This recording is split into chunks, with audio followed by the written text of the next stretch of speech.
Hello అండి. బాగున్నారా అందరూ? ఎలా ఉన్నారు? ఈరోజు నేను అంగన్వాడీ పాల డబ్బాలతో రస్మలై, పన్నీర్ ఎలా చేయాలో చూపిస్తాను. పన్నీర్ చాలామందికి షాప్‌లో కొనుక్కున్నట్టయితే రాదు. మనం చేసుకుంటే ఇంట్లో విరిగిపోతూ ఉంటుంది చిన్న చిన్న ముక్కలుగా. కానీ షాప్‌లో కొనుక్కున్నట్టు ఎలా చేయాలో చూపిస్తాను. ఫస్ట్ పన్నీర్ చూపిస్తున్నానండి. 1 లీటర్ పాలైతే తీసుకున్నాను. ఆ పాలు విరగ్గొట్టాలి కాబట్టి కొద్దిగా వెనిగర్ కానీ నిమ్మకాయ రసం కానీ ఏదైనా పిండుకోండి. నేనైతే వెనిగర్ వేసుకున్నాను. నిమ్మకాయ రసం పిండితే కొద్దిగా చేదొస్తుంది. వెనిగర్ కూడా కొద్ది కొద్దిగా వేసుకోండి. కంప్లీట్గా పాలకి పాలు, నీళ్ళకు నీళ్ళు విరిగిపోతాయి. ఇప్పుడు ఒక క్లాత్ అయితే తీసుకున్నాను. రంగు దిగని క్లాత్ ఏదైనా తీసుకోండి, కాటన్ క్లాత్. వాటర్ అంతా వడపోసేసుకొని ఇప్పుడు వచ్చిన పేస్ట్ కూడా వేసేసుకున్నాను ఆ క్లాత్లో. దీన్ని బాగా స్క్వీజ్ అయితే చేసేయండి, నీళ్ళు లేకుండా. వెంటనే స్క్వీజ్ చేయండి, అంటే వేడిగా ఉంది కదా అని మానేయద్దు. వడపోసుకొని క్లాత్లో వేసేసిన వెంటనే మీరు స్క్వీజ్ చేసేసారంటే బాగా వాటర్ అనేది వచ్చేస్తుంది బయటికి. చూసారు కదా ఒక ముద్ద కింద ఎలా వచ్చిందో వాటర్ అంతా పోయి. ఇప్పుడు దీన్ని మ్యాష్ అయితే చేసేద్దాం. దీని టెక్స్చర్ చూడండి ఒకసారి ఎంత మెత్తగా ఉందో, ఇలా అయితే రావాలి. ఇప్పుడు వెంటనే మ్యాష్ అయితే చేద్దాం. వేడిగా ఉండద్దు, ఇంకా స్వీట్ చేసేసిన తర్వాత చల్లారిపోతుంది. చూడండి ఇప్పుడు ఎలా మ్యాష్ చేస్తానో. మీరు ఎక్కువసేపు ఎంతసేపు మ్యాష్ చేస్తే అంత బాగుంటుంది. అంటే పూసలాగా ఉంటుంది కదా విరిగిపోయింది, అదంతా ఒక ముద్దలాగా అయిపోవాలన్నమాట. అంటే చపాతీ పిండి మనం ఎంత రౌండ్గా అయితే చేస్తామో మెత్తగా అలా చేసుకోవాలి. మన అరచేతులతో బాగా గట్టిగా ప్రెస్ చేస్తూ మ్యాష్ చేయాలండి. మన పాము ఉంటుంది కదా దాంతో చేయండి, చాలా బాగా వస్తుంది. ఇప్పుడు నేను ఎలా చేస్తున్నానో అలానే చేయండి, అప్పుడు మీకు ఖచ్చితంగా బయట కొనుక్కున్నట్టే వస్తుంది పన్నీర్. ఇలా మ్యాష్ చేస్తూ ఉండండి, ఒక పావు గంట సేపు అన్నా చేయండి. నేను ఎలా చేస్తున్నానో పాముతో అలానే చేయండి. మీరు ఇందులోనే ఉంటుంది, క్యూబ్స్ కింద రావాలి అంటే పర్ఫెక్ట్గా పన్నీర్ ఇలా చేసుకుంటేనే వస్తుంది, లేకపోతే రాదు, పొడి పొడిగా విరిగిపోతుంది. జలుబు చేయడం వల్ల వాయిస్ చేంజ్ అయిందండి. ఇప్పుడు బయట షాప్లో ఎలా ఉంటుందో స్క్వేర్ టైప్లో అలానే చేసేసాను. క్రాక్స్ లేకుండా నీట్గా చేసుకోండి. మీరు కలిపిన దాన్ని బట్టే, అంటే మ్యాష్ చేసిన దాన్ని బట్టే ఉంటుంది అది ఎంత బాగా పన్నీర్ అవుతుందో అని. ఇలా చేసిన తర్వాత ఒక ఎయిర్ టైట్ కంటైనర్లో అయితే స్టోర్ చేసేసుకుందాం. ఎయిర్ టైట్ కంటైనర్ అయినా సరే, బాక్స్ ఉన్నా సరే, ఏదైనా సరే గాలి వెళ్ళకుండా చూసుకోండి. ఇందులో మనం చేస్తున్న స్క్వేర్ని వేసేద్దాం. వేసిన తర్వాత 1 డే మొత్తం ఫ్రిడ్జ్లో అయితే ఉంచేయండి. తర్వాత మీరు కట్ చేసుకోండి, బాగా క్యూబ్స్ కింద వస్తుంది. ఇప్పుడు శ్రద్ధగా జాగ్రత్తగా తీయండి, దాన్ని విరగకుండా. బాక్స్లో అయితే పెట్టేస్తున్నాను. అంటే ఇప్పుడు మీకు చూపించాలి కాబట్టి వీడియో ఇప్పుడు డీప్లో పెట్టేస్తున్నాను నేను, తొందరగా అవుతుంది అని. మీరైతే ఈరోజు నేను ఇప్పుడు చేశాను కదా, ఈరోజు మొత్తం కట్ చేయకుండా టుమారో కట్ చేసుకోండి, బాగా వస్తుంది. నాకు పిల్ల సహకరించట్లేదు, మా పిల్ల ఏడుస్తుంది, అందుకనే ఈరోజు చూపిస్తున్నాను. నాకు కుదరట్లేదు అనమాట డైలీ చేద్దామంటే. ఇప్పుడు సేమ్ ప్రాసెస్ రస్మలైకి కూడా నేను ఇప్పుడు అంత ప్రాసెస్ చూపించాలి కదా, పన్నీర్కి పాలు విరగొట్టేసుకొని స్క్వీజ్ చేసి అలానే. కాకపోతే ఎక్కువగా స్ట్రెయిన్ చేయకండి వాటర్ని, కొద్దిగా వాటర్ ఉంచుకోండి. రస్మలైలు బాగా వాటర్ని పీల్చుకోవాలనుకుంటే ఇంత డ్రైగా అయితే చేయకూడదు పన్నీర్ లాగా. కొద్దిగా వాటర్ ఉంచుకొని దాన్ని కూడా అలాగే మ్యాష్ చేసేసి సేమ్ ఒక ఉండ కింద అయితే చుట్టేసుకున్నాను నేను. ఇప్పుడు రస్మలై షేప్లో ఒక్కొక్కటి చేసేసుకుందాం, చిన్న చిన్నగా తీసుకుని. మెత్తగా అయితే సేమ్ దానిలాగా మ్యాష్ చేసుకోండి దీన్ని కూడా. ఇది ఏంటంటే క్రాక్స్ రాకుండా చేసుకోండి. క్రాక్స్ వచ్చినా పర్వాలేదు, ఏమీ అవ్వదు, బాగానే పీల్చుకుంటుంది. కోవా బెల్లలు ఉంటాయి కదా, ఆ షేప్లో అయితే చేసుకుంటున్నాను. అంటే రస్మలైలు అలానే ఉంటాయి. మెత్తగా చేసిన తర్వాత ఇలా ప్రెస్ చేయండి 2 చేతులతో, అంతే. షేప్ అయితే రెడీ అయిపోతుంది. కొద్దిగా క్రాక్స్ వచ్చినా సరే మనం అడ్జస్ట్ చేసేసుకోవచ్చు రౌండ్గా. ఈ సైజులో 1 లీటర్ పాలకి ఎన్ని వస్తాయో చూద్దాం. చూసారు కదా, నేను అడ్జస్ట్ చేసుకుంటున్నాను, క్రాక్స్ వచ్చినట్టున్నాయి కొద్దిగా. ఇప్పుడు సేమ్ నేను ఎలా చేశానో అదే సైజులో మిగతావన్నీ చేసేస్తున్నాను. ఇవన్నీ అయిపోయినాయండి. ఎన్ని వచ్చాయో చూద్దాం ఇప్పుడు. సేమ్ సైజులో అయితే 10 వచ్చినాయి, ఒకటైతే చిన్నగా వచ్చింది. మీరు ఇంతకన్నా ఎక్కువ చేసుకోవాలనుకుంటే చేసుకోండి, నేనైతే 1 లీటరే చెప్తున్నాను. ఇలా క్రాక్స్ లేకుండా బాగా నీట్గా అయితే వచ్చాయి కదండి. కొంచెం వాటరీగా ఉన్నా పర్వాలేదు, ఏమీ అవ్వదు. ఇప్పుడు ఈ రస్మలై బిళ్ళల్ని పక్కన పెట్టేసుకుందాం. అంటే ఒక ప్లేట్ కానీ క్లాత్ కానీ మూత వేసేయండి. ఈలోపు మనం రస్మలైకి కావాల్సినవి చేసుకుందాం. అంటే వాటర్లో పంచదార వేసి మరిగించాలి బాగా. నేను 1/2 లీటర్ వాటర్ అయితే తీసుకుంటున్నాను. రస్మలాయిలు మునిగి తేలుతూ ఉండాలి వాటర్లో, అందుకని ఎక్కువ తీసుకుంటున్నాను. అంటే ఎక్కువ అనే కాదు, సరిపోతుంది 1/2 లీటర్. నేను లీటర్ పాలు తీసుకున్నాను కాబట్టి. ఇప్పుడు వచ్చినాయి కదా, కొద్దిగా బబుల్స్ వచ్చినాయి కదా, ఇప్పుడు పంచదార అయితే వేసేసాను. మీకు కావాల్సినంత వేసుకోండి. అంటే నేను 5-6 స్పూన్స్ అయితే వేసాను.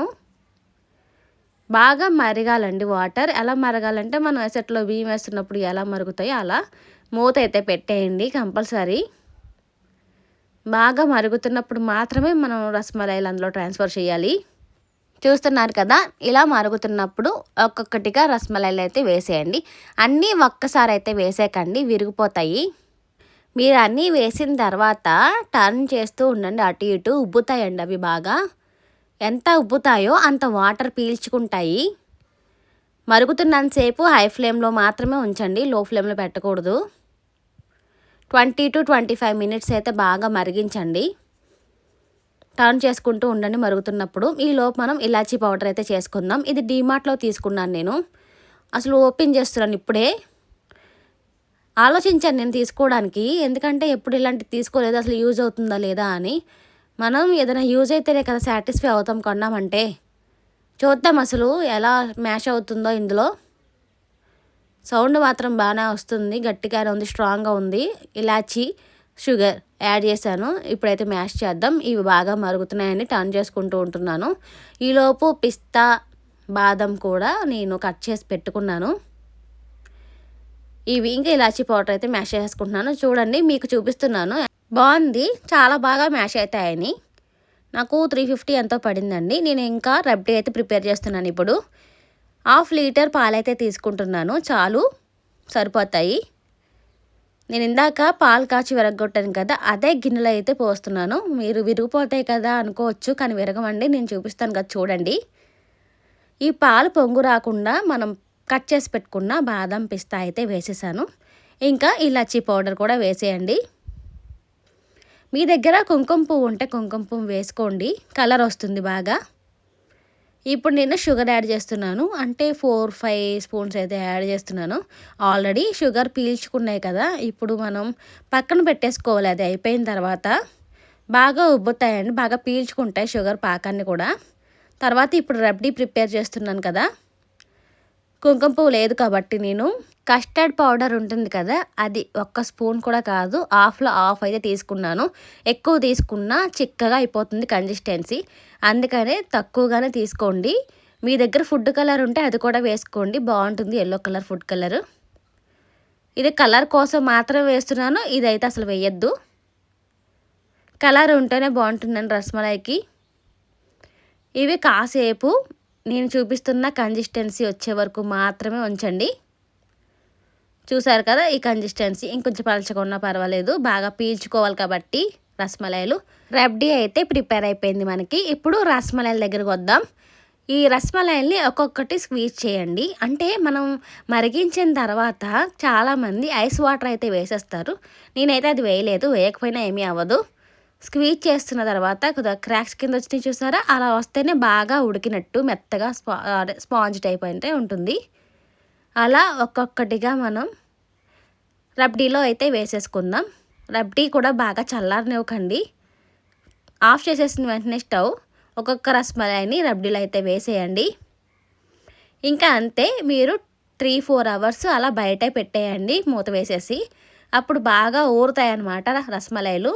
ఆ తర్వాత ఫ్రిడ్జ్లో పెట్టి తింటారంటే మీ ఇష్టం, ఫ్రిడ్జ్లో అయినా బాగుంటాయి, బయట పెట్టుకుని తిన్నా బాగానే ఉంటాయి. ఇప్పుడు పన్నీర్ పెట్టాను కదా డీప్లో, అది తీసి చూస్తున్నాను ఎలా వస్తుందో. మీ ముందే కట్ చేసి చూపిస్తాను. 5 మినిట్స్ అంటే బయటే ఉంచండి, వెంటనే అయితే రాదు కదా డీప్లో పెట్టింది. చూసారు కదా, క్యూబ్ అలానే ఉంది, ఎక్కడ క్రాక్స్ లేకుండా. ఇప్పుడు మీ ముందే కట్ చేసి అయితే చూపిస్తాను చూడండి. నైఫ్తో మనం క్యూబ్స్ కింద కట్ చేసుకుంటాం కదా షాప్లో తెచ్చిన పన్నీర్ని, సేమ్ అలానే కట్ చేసేసుకోండి. ఇప్పుడు మీరు అనుకోవచ్చు, ఇప్పుడైతే బాగానే ఉంటాయి కట్ చేసేంత వరకు కర్రీకి అయితే బాగోవు కదా! మళ్ళీ విడిపోతాయి కదా అని. కాదు విడిపోవు. నేను కర్రీ చేసిన తర్వాతే మీకు ఇది చూపిస్తున్నాను. పన్నీరు బయట కొనుక్కోక్కర్లేకుండానే మనం చేసుకోవచ్చు అని. మీకు కర్రీ కూడా చేసి చూపిస్తాను. మీరు ఈ రెసిపీ చూసినట్లయితే నాకైతే కామెంట్ చేయండి. కర్రీ ఎంతమందికి చూడాలనిపించిందో చేసుకున్న తర్వాత కర్రీ అయితే చేసి చూపిస్తాను మీకు. ఇలా పీసెస్ కింద కట్ చేసేసుకున్నాను. మళ్ళీ ఫ్రిడ్జ్లో అయితే పెట్టేసుకోండి. ఈ నైఫ్ ఎడ్జెస్ జిగ్జాగ్ మేనర్లో ఉండడం వల్ల కట్ చేసినప్పుడు అలా అయితే వచ్చింది. ఇంకొద్దిగా మీరు 1 డే అయితే ఫ్రిడ్జ్లో ఉంచేసి అలా నీట్గా కట్ చేసుకుంటే మాత్రం చాలా బాగా వస్తాయి. చూడండి ఎంత స్పాంజీగా బాగున్నాయో. సేమ్ అలానే షాప్లో కొన్నట్టే ఉంటుంది తిన్నా కూడా. చూసారు కదా, పన్నీర్ అయితే ఇలా చేసుకోండి. ఇంకా రసమలై అయిపోయింది కాబట్టి అది కూడా ఎలా వచ్చిందో చూపిస్తాను మీకు. ఒక్కొక్క రసమలైని ఇక్కడ బౌల్లోకి అయితే తీసేసుకుంటున్నాను. రసమలైకి ఆవు పాలు అయితే తీసుకోండి. అంగన్వాడీ పాలు ఆవు పాలే కాబట్టి అవే తీసుకున్నాను నేను. మీరు ఆవు పాలు దొరకకపోతే గేదె పాలతో చేసుకుందాం అనుకోకండి. అసలు గేదె పాలతో గట్టిగా వస్తాయి, ఇలా స్పాంజీగా అయితే రావు. రసమలై అయితే ఎలా వచ్చిందో మీరు కూడా చేసుకుని టేస్ట్ చూసిన తర్వాత నాకైతే కామెంట్ చేయండి. పన్నీర్ కూడా మీకు కర్రీ కావాలనుకుంటే కనుక కామెంట్ అయితే చేయండి. నా ఛానల్ మీకు నచ్చినట్లయితే లైక్ చేయండి, షేర్ చేయండి, సబ్స్క్రైబ్ చేసుకోవడం మాత్రం మర్చిపోకండి. అసలు మా వారికి నేను రసమలై చేస్తున్నట్టే చెప్పలేదు. సడన్గా తీసుకువెళ్ళి తినండి అన్నాను. బాగుంది అన్నారండి. మీరు కూడా ట్రై చేయండి. Thank you.